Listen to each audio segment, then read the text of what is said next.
Good morning জানাই সকলকে। আশা করছি সবাই ভালো আছো, সুস্থ আছো। আমার স্নান করে পুজো করা হয়ে গেছে। আজকে তো বুদ্ধ পূর্ণিমা।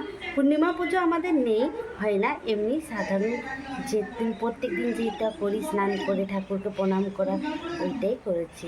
আর এখন মা লাঞ্চ করার জন্য ডাকছে। আজকে তো পূর্ণিমা, তাই আমাদের ভাত হয়নি, লুচি সবজি আর পায়েস হয়েছে। দেখি মায়ের লুচি ভাজা হয়েছে কিনা, চলো গিয়ে দেখি। মা এখন লুচি ভাজছে। লুচিটা তেলে ছেড়ে অন্য আরেকটা লুচি বেলছে আর এখানে ভেজে রাখছে। আর কুমড়োর সবজি বানিয়ে রেখেছে এখানে। ভাই স্কুল থেকে এসে লুচি সবজি আর পায়েস খাচ্ছে, আর এখানে পাশে লঙ্কাটা রেখেছে, দেখছে আর খাচ্ছে, তাই না? এখন আমি লুচি পায়েস কুমড়োর সবজি খেয়ে নিই। আমি লাঞ্চ করার পর ঘুমিয়ে গেছিলাম, অনেকটাই লেট হয়ে গেছে উঠতে। এখন দেখছি 6:45 বাজে। এখন আমি নিজের মতো একটু আতপ চাল, আলু আর মুগ ডাল দিয়ে খিচুড়ি বানাবো। বারবার লুচি খেতে ভালো লাগছে না, তাই আর কেউ খাবে না, আমি নিজের জন্যই বানাবো, একটুখানি বানাবো। কীভাবে বানাচ্ছি চলো তোমরা দেখে নাও। আমার নিজের জন্য একটুখানি পরিমাণ মতো আতপ চাল আর মুগের ডাল নিয়ে একটু ভিজতে দেবো। আমি আলুটা কেটে নিই, ততক্ষণ চাল ডালটা ভিজে যাবে একটুখানি। আলু কেটে ভালো করে ধোয়া হয়ে গেছে, গরম হয়ে গেছে। এবার চাল আলু দিয়ে একটু নেড়ে দিলাম। এবার হলুদটা দিয়ে দিই, হলুদটা দিয়ে ভালো করে নেড়ে দিলাম। এবার ফুটিয়ে নেব। এই দেখো চাল ডালটা এখন ফুটছে, এদিকে ফুটে গেছে।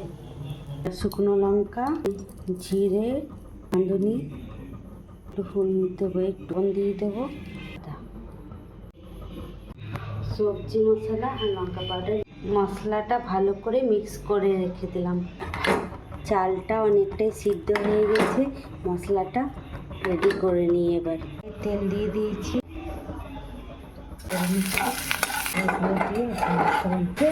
এবার মশলা রেডি, খিচুড়ির মধ্যে এবার দিয়ে দেবো। চালটা আলুটাও সিদ্ধ হয়ে গেছে, এবার মশলাটা দিয়ে দেবো। মশলাটা খিচুড়ির মধ্যে দিয়ে দিলাম। এবার ভালো করে মিক্স করে ঘিটা খিচুড়ির মধ্যে দিয়ে দেবো, তাহলে টেস্টটা বেশ ভালো হবে। ঘিটা ভালো করে মিক্স করে দেবো, তাহলে টেস্টটা বেশ ভালো হবে। সব কিছু মশলা ঘিটি দিয়ে একটু ফুটিয়ে নিচ্ছি। আমার নিরামিষ খিচুড়ি রেডি হয়ে গেছে। কেমন হয়েছে? ভালো হয়েছে না? আমার খিচুড়ি বানানো হয়ে গেছে। নিরামিষ খিচুড়ি কিভাবে বানালাম তোমরা দেখলে।